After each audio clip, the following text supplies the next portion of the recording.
দেখেন, আজকের আমরা যে টপিক নিয়ে আলোচনা করব সেটা হচ্ছে ক্রল বাজেট অপটিমাইজেশন। আমি জাস্ট আপনাদের সাথে লেকচার টাইপের কথাবার্তা বলবো। তো এটা এমন একটা বিষয় যেটা অনেকেই আপনারা ইগনোর করেন, এবং ক্রল বাজেট নিয়ে কোনো কোর্সের ভেতরে আমি ম্যাক্সিমাম কোর্সগুলো দেখেছি, টেকনিক্যাল পার্ট এসইওর একটা অংশ এটা খুব একটা আলোচনা করে না, আলাদা করে কোনো টপিক দেওয়া থাকে না। মানে তবে এটা কিন্তু টেকনিক্যাল এসইওর একটা কোর পার্ট, যেটা সবাই উপরি উপরি কথা বলে ক্রল বাজেট ক্রল বাজেট। তো অ্যাকচুয়ালি ক্রল বাজেট কি? মানে সিম্পল, গুগল ক্রলার অর্থাৎ গুগল বট যখন আপনার ওয়েবসাইটে আসে তখন সে কিন্তু অ্যাকচুয়ালি আপনার ওয়েবসাইটের আনলিমিটেড পেজ স্ক্রল করে না। তার একটা নির্দিষ্ট লিমিট থাকে। হ্যাঁ, কতগুলো ইউআরএল সে ক্রল করবে, কত সময় আপনার ওয়েবসাইট স্পেন্ড করবে, মানে এই কম্বিনেশন, যে লিমিট, হ্যাঁ, এটাই হলো আপনার ক্রল বাজেট, রাইট? তো ক্রল বাজেট কেন অ্যাকচুয়ালি ইম্পর্টেন্ট? ধরেন আপনার ওয়েবসাইটে 1,000টা পেজ আছে, কিন্তু গুগল বট যদি 200টা পেজ স্ক্রল করে তাহলে বাকি 800টা পেজ কিন্তু আপনার আনটাচ থেকে যেতে পারে। এর মানে ধরেন নতুন পেজ ইন্ডেক্স হচ্ছে না আপনার, আপডেটেড কন্টেন্টগুলো রিফ্লেক্ট হবে না, দেন র্যাঙ্কিং ডিলে হবে। সো ক্রল বাজেট ডিরেক্টলি আপনার সাথে ইম্প্যাক্ট করে, মানে ইন্ডেক্সিং একই সাথে আপনার ওয়েবসাইট র্যাঙ্কিং। সো এসইও কিন্তু এখানেই ভেঙে পড়তে পারে। আপনি যতই নাটকীয়তা করেন অন পেজ অফ পেজ, ভুগি চুগি ইউএক্স ইউআই যাই করেন না কেন, ক্রল বাজেট যদি অপটিমাইজ না করতে পারেন, অ্যাটলিস্ট গুগলের কাছে যদি পৌঁছাই দিতে না পারেন আপনার ওয়েবসাইটটা, তাহলে কিন্তু মোটামুটি শেষ। তো ক্রল বাজেট অ্যাকচুয়ালি কিভাবে ডিটারমাইন হয়? মানে দুইটা এখানে মেজর ফ্যাক্টর থাকে। এক হচ্ছে ক্রল রেট লিমিট, যেটা গুগল আপনার সার্ভারের ক্যাপাসিটি দেখে। যদি সার্ভার স্লো হয় বা ইরোড দেয়, গুগল ক্রল কিন্তু কমিয়ে দেয়, ঠিক আছে? আর যদি সার্ভার ফাস্ট হয়, ক্রল রেট বাড়ে। আর 2 নম্বর হচ্ছে ক্রল ডিমান্ড।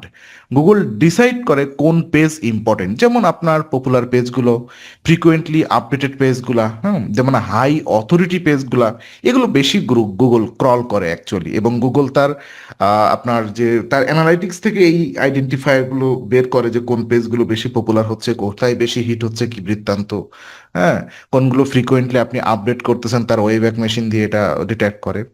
তো এখন আসি এই প্রবলেমগুলো, এই প্রবলেম এরিয়া, মানে ক্রল বাজেট ওয়াস্ট হয় কোথায় অ্যাকচুয়ালি, সেগুলো যদি আপনি বুঝতে পারেন তাহলে আপনি এই প্রবলেমটাই রিজলভ করতে পারবেন। তো 1 নম্বর যেটা হচ্ছে ডুপ্লিকেট ইউআরএল, মানে একই কন্টেন্ট আপনি যদি মাল্টিপল ইউআরএল থাকে তাহলে গুগল কনফিউজড হয়ে যায়।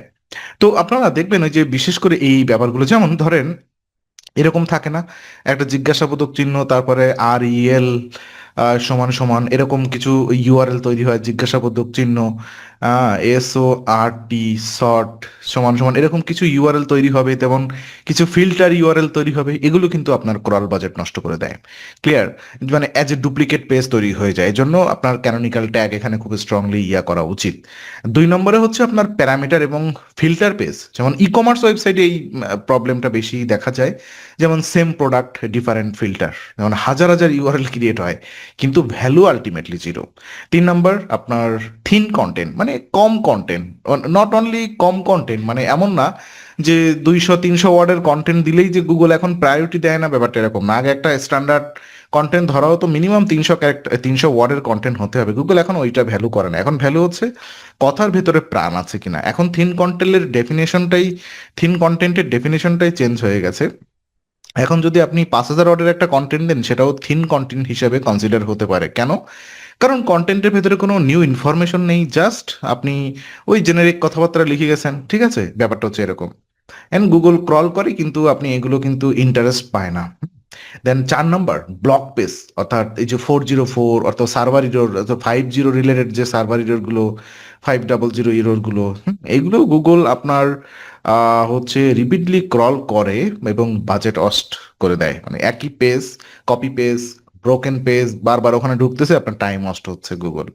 তো এখন আসি মোটামুটি আপনার অপটিমাইজেশন স্ট্র্যাটেজি কেমন হওয়া উচিত। প্রথমে ধরেন আপনার ডুপ্লিকেট ফিক্স করতে হবে, ক্যানোনিক্যাল অথবা রিডিরেকশন। মানে একই কন্টেন্ট, এই যে প্রথমে যে ক্যানোনিক্যাল নিয়ে কথা বলছিলাম, আপনি কি করবেন, একই কন্টেন্ট থাকলে আপনি ক্যানোনিক্যাল ইউজ করে দেন, একই পেজ থাকলে বিশেষ করে ই-কমার্স ওয়েবসাইটে এই ইস্যুগুলো বিশেষ করে হয়। আর যদি পেজ আনলেস হয়, যেমন মনে করেন যে পেজটা এই মুহূর্তে আর দরকার নেই, আপনি মনে করেন 2019 সালে একটা কন্টেন্ট লিখেছিলেন, হ্যাঁ, অফ পেজ এসইও নিয়ে, এখন আর সেটা দরকার নেই, আপনি ওই পেজটা মনে করেন এখন আনলেস ওটার এই 26 সালে এসে ওইটা স্ট্র্যাটেজিটা এখন করেন, আপনি ওটা আপডেট করে দিবেন কন্টেন্টটা, অথবা আপনি কি করবেন ওই পেজটা রিডিরেক্ট করে দিয়ে দিতে পারেন আপনি আপনার রিলেভেন্ট আপনার নতুন কোনো পেজের সাথে। তাহলে ওই পেজের যে ট্রাফিক, ওই পেজের যে শক্তি আপনার নতুন পেজে ট্রান্সফার হয়ে যাবে, ওটা আপনি রিমুভ করে দিতে পারেন। এতে গুগল আপনার একটা ক্লিয়ার সিগন্যাল পাবে। Then low quality page clean up করে ফেলেন, অডিট করেন আপনার পুরো ওয়েবসাইটটা। আমি আমার নিজের ওয়েবসাইটটাই অডিট করার সময় পাচ্ছি না, তবু করতে হবে। যেখান থেকে পয়সা আসে, নিজের ওয়েবসাইট তো একটা পোর্টফোলিও ওয়েবসাইট, তো এখানে অনেক বেশি টাইম দেওয়া হয় না। হ্যাঁ, আপনার ক্লায়েন্ট পেমেন্ট করবে, সো তাকে তো এটা করতে হবে। তো কোনো পেজ ভ্যালু দিচ্ছে না, অডিট করে বের করতে হবে। যেমন আপনার ডিলেট পেজগুলো, নো ইন্ডেক্স পেজগুলো, এগুলো কিন্তু ক্রল বাজেট অনেক কিছু সেভ করে দেয়। Then 3 নম্বর, ইন্টারনাল লিঙ্কিং স্ট্র্যাটেজিটা ডেভেলপমেন্ট করতে হবে। গুগল বট লিঙ্ক ফলো করে চলে যায় এক পেজ থেকে আরেক পেজে, তাই ইম্পর্টেন্ট পেজে বেশি ইন্টারনাল লিঙ্ক দেন। মনে করেন আপনার অনেকগুলো ওয়েবসাইটে তো যেসব ইন্ডেক্স পেজের সাথে রিলেভেন্ট নতুন যে পেজগুলো আপনি তৈরি করতেছেন সেগুলো ইন্টারনাল লিঙ্কিং দেন, যেন গুগল ওই পেজ থেকে ওই পেজে ঢুকতে পারে। হ্যাঁ, হোম পেজ থেকে অনেকেই লিঙ্ক দেওয়ার চেষ্টা করে, তবে এটা বাড়াবাড়ি মাত্রায়। মানে মনে করেন আপনি সব কিছু তো আর হোম পেজ থেকে লিঙ্ক দিলে ভালো দেখা যায় না, সেটা একটা ব্যাড প্র্যাকটিস। আগে আমরা এটা করতাম যে ব্লগ পোস্ট করলেই সব হোম পেজের সাথে লিঙ্ক আপ করে দিতাম। না, এটা খুব ব্যাড, মানে রিলেভেন্ট না হলে এটা করা যাবে না।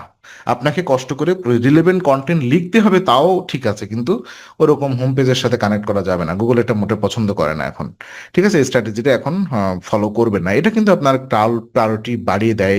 ইন্টারনাল লিঙ্কিং, বেটার একটা internal linking circle. Internal linking কিভাবে কাজ করে দেখেন না। ধরেন আপনার এই হচ্ছে হোম পেজ, রাইট, এই হচ্ছে হোম পেজ। এখান থেকে আপনি যদি ধরেন আপনার পেজে এরকম ব্লগ পোস্ট করা আছে, অথবা আলাদা আলাদা ক্যাটাগরি আছে, একটার সাথে এইটার সাথে এইটা কানেক্টেড, এটার সাথে এইটা কানেক্টেড, এটার সাথে এইটা কানেক্টেড, এটার সাথে এইটা কানেক্টেড, এইটা দেখেন। এখানে গুগল যদি কোনো ক্রমে আপনার মনে করেন এই আর্টিকেলে আসে, এখান থেকে ঘুরে গুগল এখান থেকে এখান থেকে এখান থেকে এখান থেকে আবার এখান থেকে যদি কানেক্টেড থাকে এই ওয়েবসাইটে যেতে পারবে।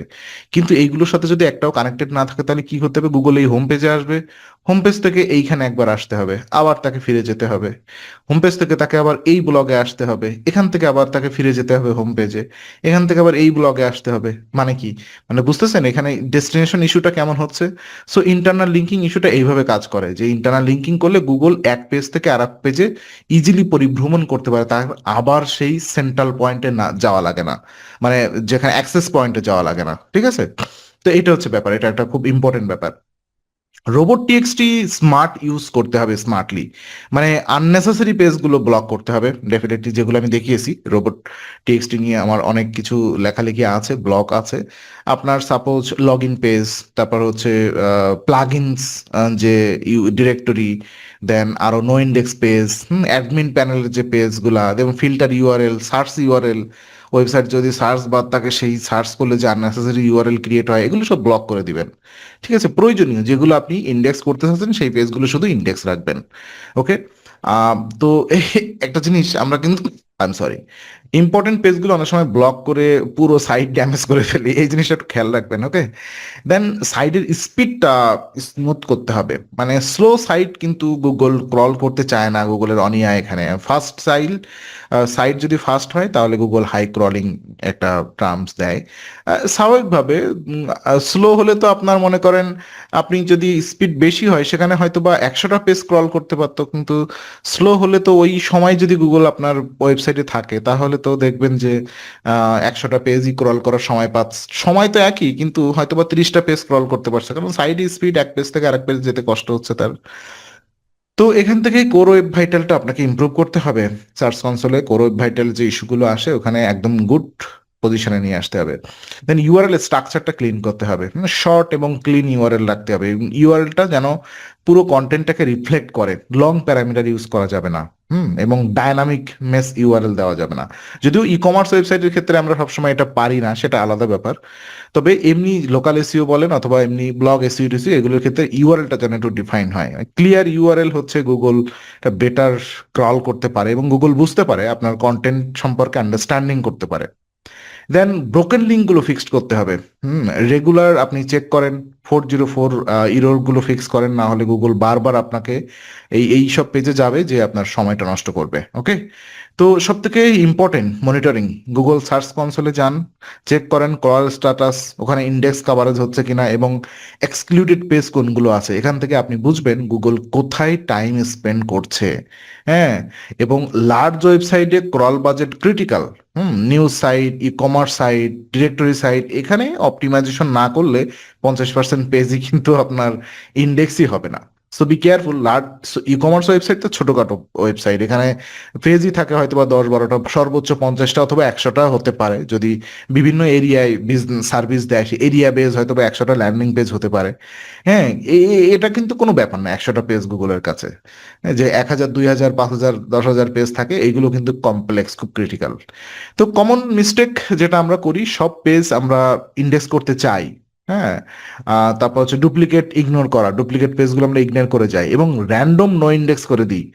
আর ক্রল বাজেট কনসেপ্টটা না বোঝা, এগুলো আমাদের খুব কমন প্রবলেম। সব পেজ ইন্ডেক্স করার কোনো দরকার নেই। আপনার ওয়েবসাইটে ক্যাটাগরি পেজ থাকবে, আপনার ওয়েবসাইটে ট্যাগের জন্য আলাদা পেজ থাকবে, এগুলো কিন্তু ইন্ডেক্স করার কোনো দরকার নেই, এগুলো র্যাঙ্কিং করার কোনো দরকারই নেই। পেজিনেশন থাকে ব্লগ পেজে, একটা পেজ আমার, আপনি যদি মনে করেন 100টা 500টা ব্লগ পোস্ট থাকে আপনার পেজে, এবং আপনার পেজের ওই যে পেজটা, তো ব্লগ পেজ যেখানে থাকবে ওই পেজে ধরেন এক এক পেজে 10টা করে ব্লগ জায়গা দিয়েছেন, তাহলে 500টা পেজের জন্য অন্তত 50টা আলাদা পেজিনেশন তৈরি হবে, 50টা আলাদা পেজ। সো এটা ইন্ডেক্স করে আপনি কি করবেন? গুগল এগুলো বিরক্ত হয়। তো ক্রল বাজেট আপনি গুগল বটে অ্যাটেনশন দিতে হবে। গুগল বট খুবই অ্যাটেনশন দেয়, ক্রল বট। তো আপনি ডিসাইড করবেন গুগল কোন পেজে টাইম স্পেন্ড করবে।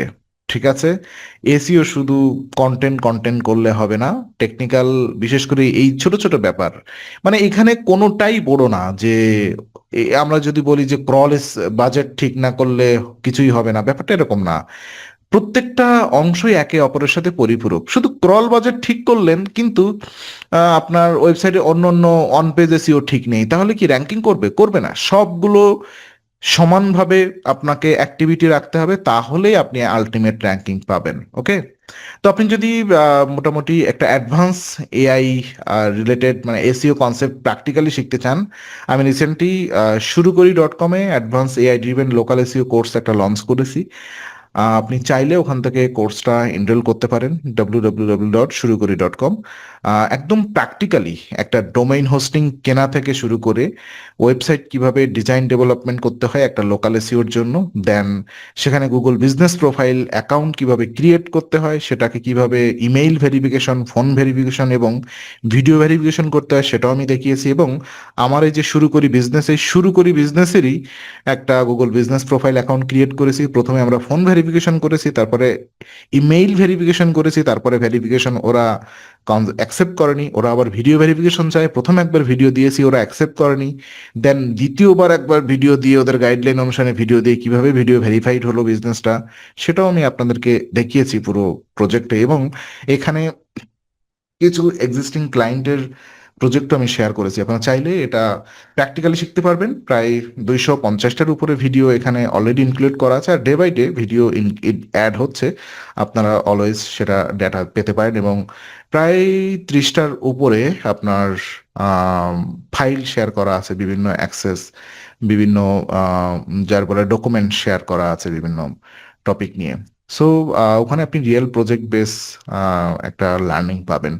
ধন্যবাদ সবাইকে, দেখা হচ্ছে নেক্সট ভিডিওতে।